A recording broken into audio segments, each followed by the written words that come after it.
Hello students, this is introduction part of water analysis. We will learn few concepts regarding the hardness of the water and types of the hardness. तो सबसे पहले हम बात करते हैं कि water के बारे में। वाटर क्या है?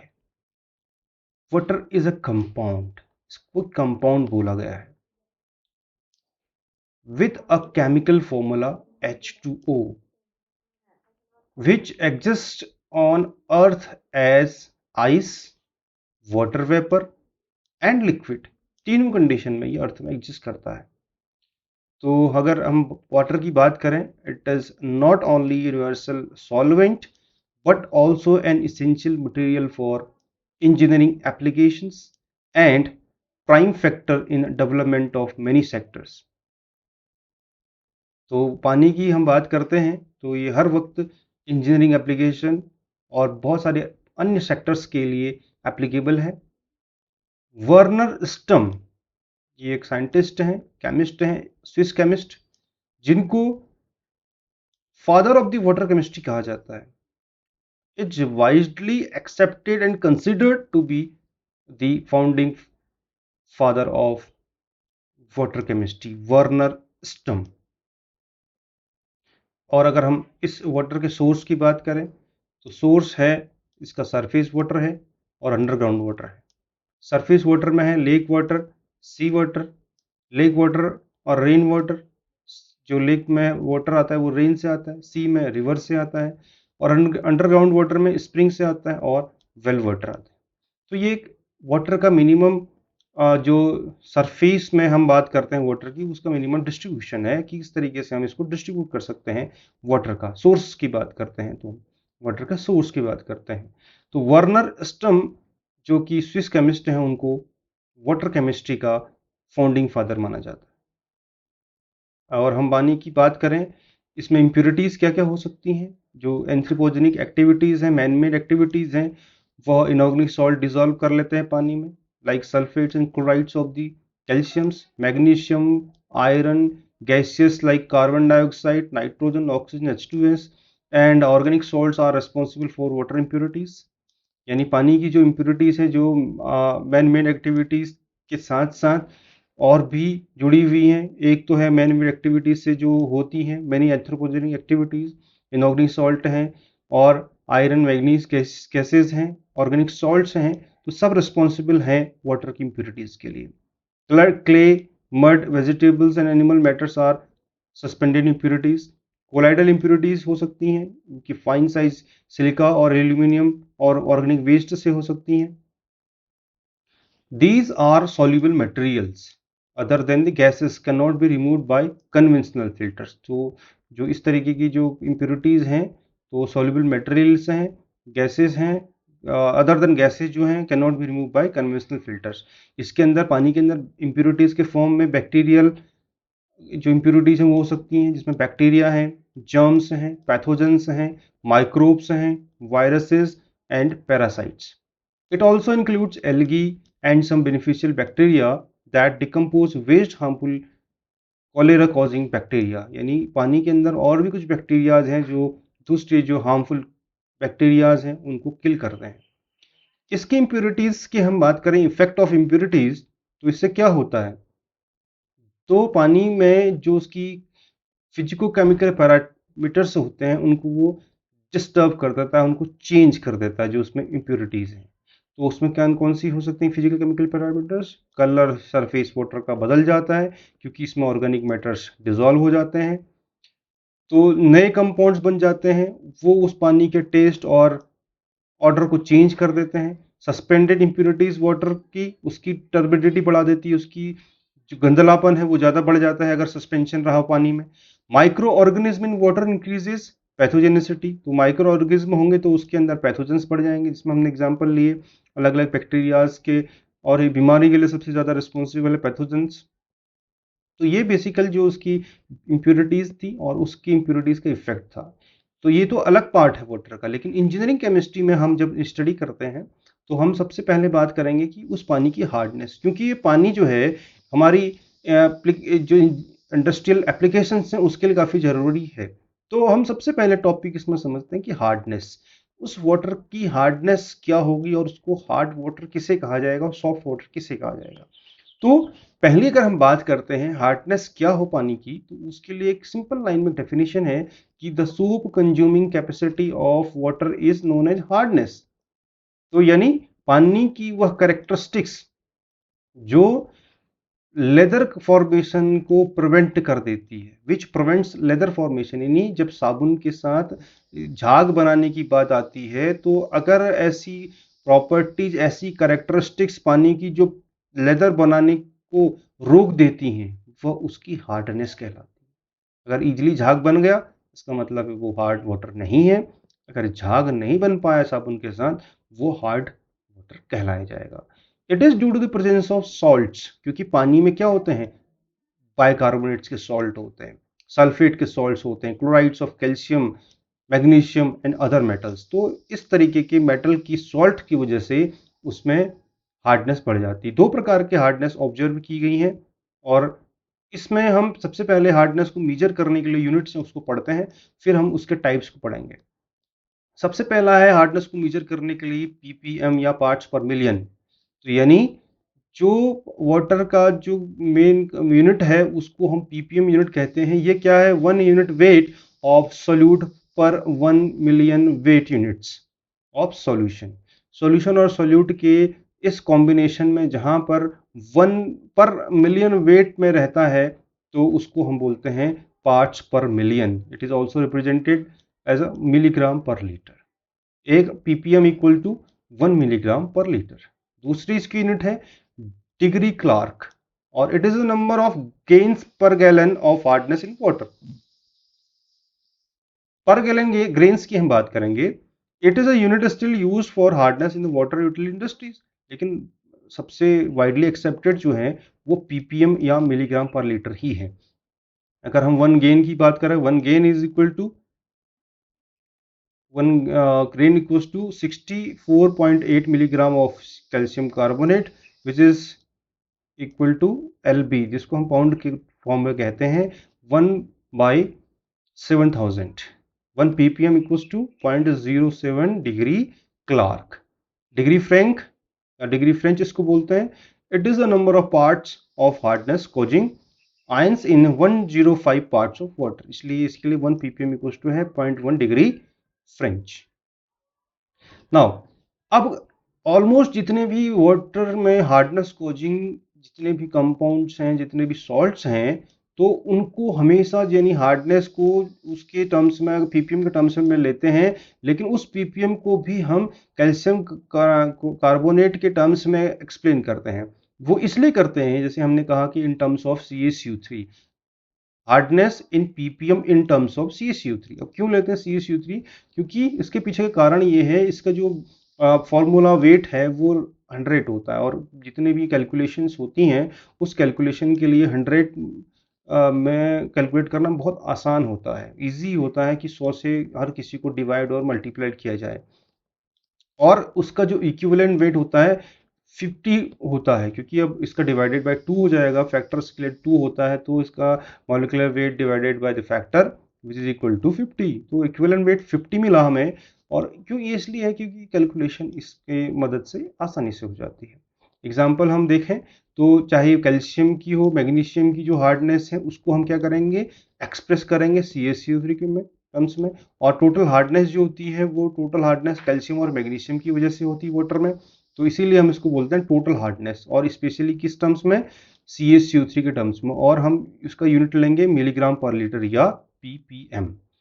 To convert between units of milligram per liter for calcium ion, magnesium ion and units of milligram per liter as CaCO3, तो जो फॉर्मूला है वो अप्लाई करेंगे हम। ये देख पा रहे हैं हम, चाहे कोई भी हमारे पास कंसेप्ट हो, तो ये कैलकुलेशन जो हमारी होती है, न्यूमेरिकल इक्वेशंस होती हैं, उसको सॉल्व करने के लिए हमें हेल्प करेगा। तो CH2 positive is equal to milligram per litre as Ca and 20 milligram per litre milligram per milli equivalent of calcium. तो कैल्शियम के मिली इक्विवेलेंट जितने हैं into 50 milligram per milli equivalent of CaCO3। इस तरीके से हम ये कैलकुलेशन Ca के को Ca2 पॉजिटिव यानी जिसको इन टर्म्स ऑफ CaCO3 निकालेंगे। इसी तरीके से मैग्नीशियम को भी हम निकालेंगे। तो मैग्नीशियम का 12.15 milligram per milli equivalent of Mg, और यहाँ पर हमारे पास है 50 milligram per milli equivalent of CaCO3। हमने दोनों को कन्वर्ट किया है CaCO3 के टर्म्स में। इनिशियल स्टेज में इसका मॉलिक्यूलर वेट होता है 40 डिवाइडेड बाय 2, क्योंकि इसका फैक्टर क्या है, पॉजिटिव आयन 2 है, इसलिए इसकी वैल्यू आई 20 सॉरी, इसकी वैल्यू आई 20, और इसकी वैल्यू 20 और मॉलिक्यूलर वेट 40 होने के बाद इसका हाफ कर दिया गया। इसी तरीके से इसका 24 डिवाइडेड बाय 2 दैट इज 12.15, लगभग इसके आसपास ही इसकी वैल्यू आएंगी, यानी 24.3 मिलीग्राम पर लीटर अगर इसका मॉलिक्यूलर वेट होता है मिलीग्राम के टर्म्स में अगर ले तो वो मिली इक्विवेलेंट में डिवाइडेड बाय 2 हम इसको कर देंगे। तो इसी के आधार पर ही हमारे पास ये इक्वेशन आई है जिसको हम CaCO3 के टर्म्स में कन्वर्ट करने के लिए बोल सकते हैं। अब बात करते हैं टाइप्स ऑफ द हार्डनेस की। दो प्रकार की टाइप्स हो सकते हैं, एक है टेम्पररी हार्डनेस और दूसरा है परमानेंट हार्डनेस। तो सबसे पहले हम बात करते हैं टेम्पररी हार्डनेस की। इसको हम कार्बोनेट हार्डनेस भी कहते हैं, क्योंकि यह कार्बोनेट की वजह से होता है। कैल्शियम और मैग्नीशियम कार्बोनेट अगर वाटर में है तो उसकी वजह से जो हार्डनेस होती है उसको हम बोलते हैं टेम्पररी हार्डनेस, और इस टेम्पररी हार्डनेस को थोड़ा सा हीट करने पर हटाया जा सकता है। This can be easily removed by mayor boiling on heating the water, and it contains bicarbonate of calcium and magnesium, या दोनों इसमें होते हैं, और बाइकार्बोनेट जो कैल्शियम मैग्नीशियम है वह इस हार्डनेस के लिए रिस्पॉन्सिबल होते हैं। इसीलिए बाइकार्बोनेट होने की वजह से इसको हम बोलते हैं carbonate hardness. When the water is heated, पानी जब गर्म करेंगे तो क्या होगा, कैल्शियम और मैग्नीशियम के जो बाइकार्बोनेट्स हैं वो इंसोल्यूबल कार्बोनेट में, यानी जो बाइकार्बोनेट्स थे वो कार्बोनेट के इनसोल्यूबल कार्बोनेट में कन्वर्ट हो जाते हैं। देखिए कैसे हम कर समझते हैं इसको, यानी अगर हमारे पास बाइकार्बोनेट के टर्म्स में है तो वो कार्बोनेट्स के टर्म में प्रेसिपिटेट हो जाएंगे। That will precipitate and tend to form bottom residue. यहाँ पे सबसे पहला इसके केमिकल रिएक्शन से समझते हैं, कैल्शियम के बाइकार्बोनेट, मैग्नीशियम की bicarbonate. When the calcium bicarbonate is heated it converts into calcium carbonate and in form of precipitate. Some amount of carbon dioxide will release and water will form. तो इसको गर्म करने पर इसको हटाया जा सकता है, और किस फॉर्म में कन्वर्ट हो जाएगा, CaCO3। जब हम पानी को बॉईल करते हैं हमने देखा है कि उसके ऊपर एक वाइट कलर का रेसिड्यू आ जाता है, तो जिसको हम कहते हैं कि वो किसकी वजह से होगा, कैल्शियम कार्बोनेट के रेसिड्यू की वजह से होगा। फाइनली ये बॉटम में मिल जाता है। उसी तरीके से मैग्नीशियम बाइकार्बोनेट भी मैग्नीशियम हाइड्रोक्साइड और कार्बन डाइऑक्साइड में कन्वर्ट हो जाएगा। तो इस प्रकार की हार्डनेस जो कार्बोनेट हार्डनेस है उसको हीट करने पर हम रिमूव कर सकते हैं। इसके बाद हम बात करेंगे परमानेंट हार्डनेस की। तो परमानेंट हार्डनेस किसकी वजह से होती है, पानी में जब क्लोराइड्स या सल्फेट्स हों, किसके सल्फेट्स हों, कैल्शियम और मैग्नीशियम की। ध्यान देने वाली बात, सिंपली कैल्शियम और मैग्नीशियम के आयन की वजह से ही ये जो हार्डनेस है वह होती है, चाहे वो परमानेंट हो या टेम्पररी हो। तो परमानेंट के लिए उसका सॉल्ट क्लोराइड और सल्फेट के साथ बनता है, तो उसको हम बोलते हैं परमानेंट हार्डनेस या नॉन कार्बोनेट, क्योंकि कार्बोनेट इसमें नहीं है तो उसके लिए हम नॉन कार्बोनेट हार्डनेस इसको बोलते हैं। और ये स्पेशली क्लोराइड और सल्फेट के सॉल्ट्स के साथ में कैल्शियम और मैग्नीशियम की वजह से बनता है, और इसको पानी को गर्म करने पर, हीट करने पर इसको हटाया नहीं जा सकता है। It is much more expensive to remove non carbonate hardness than carbonate hardness, क्योंकि हार्डनेस को निकाल पाना आसान नहीं है।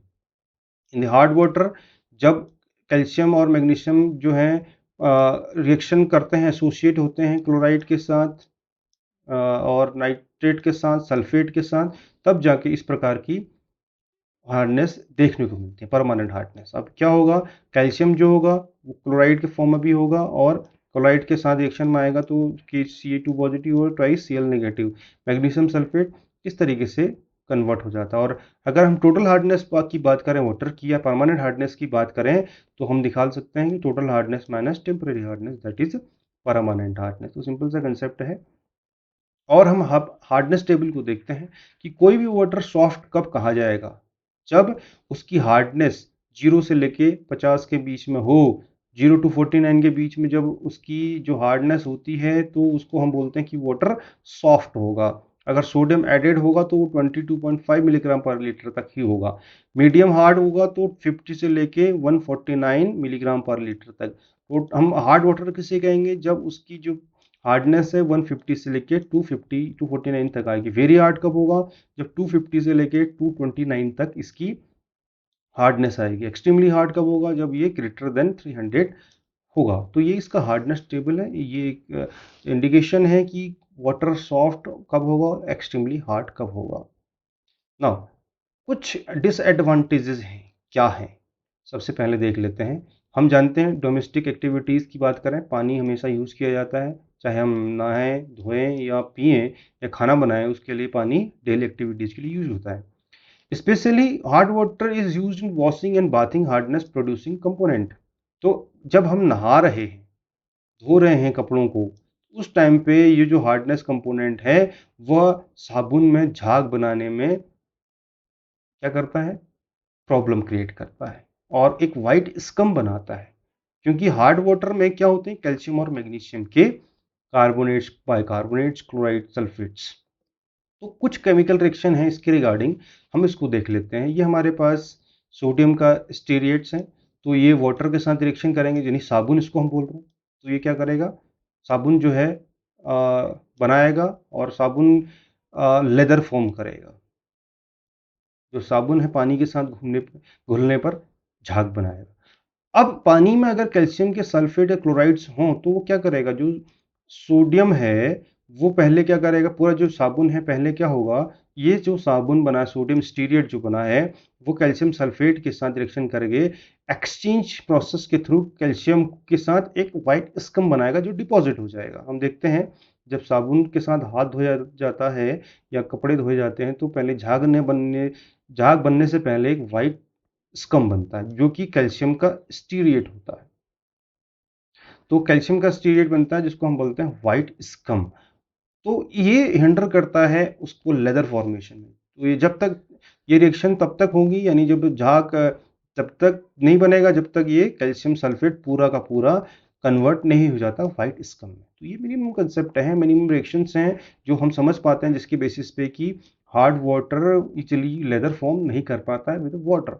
तो ये इसका एक मिनिमम केस है जो कि डिसएडवांटेजेस में आता है कि भाई आसानी से लेदर फॉर्म नहीं कर पाएगा हार्ड वाटर।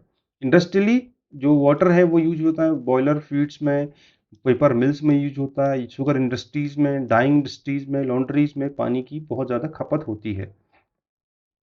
अब पानी की खपत होती है तो पानी को खपत दूर करने के लिए, को बचाने के लिए, मेंटेन करने के लिए तो पानी को देखा जाता है कि उसके अंदर स्केल बनने की और स्लज बनने की जो कैपेसिटी है वह कम हो। पानी के अंदर अगर इनको यूज़ कर रहे हैं बॉयलर में और स्पेशली बॉयलर में जब हम यूज़ करते हैं पानी को, तो अगर उसके अंदर स्केल और स्लज बन जाता है तो वो उसकी कैपेसिटी को डिग्रेड कर देता है, बॉयलर की कैपेसिटी को डिग्रेड करता है, बॉयलर को कमज़ोर कर देता है, उसकी आउटपुट्स हैं एफिशिएंसी उसको कम कर देता है।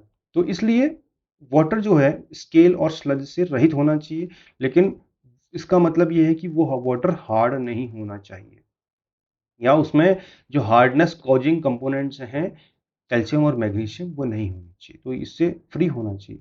Water should not contain iron and lime as it destroys resin of soap.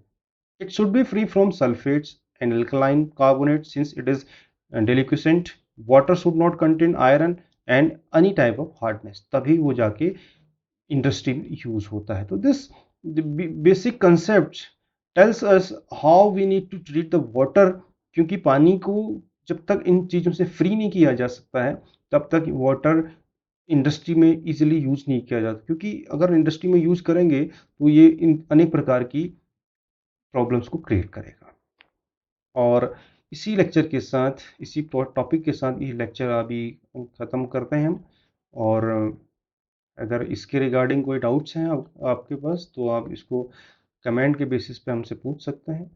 लेकिन सबसे बहुत ज़रूरी जानना ये है कि वर्नर स्टम जो हैं वो founding father of water chemistry हैं। अगर आपको ये लेक्चर पसंद आया तो आप अपने फ्रेंड्स को शेयर ज़रूर करें, चैनल को सब्सक्राइब करें। and thanks for watching.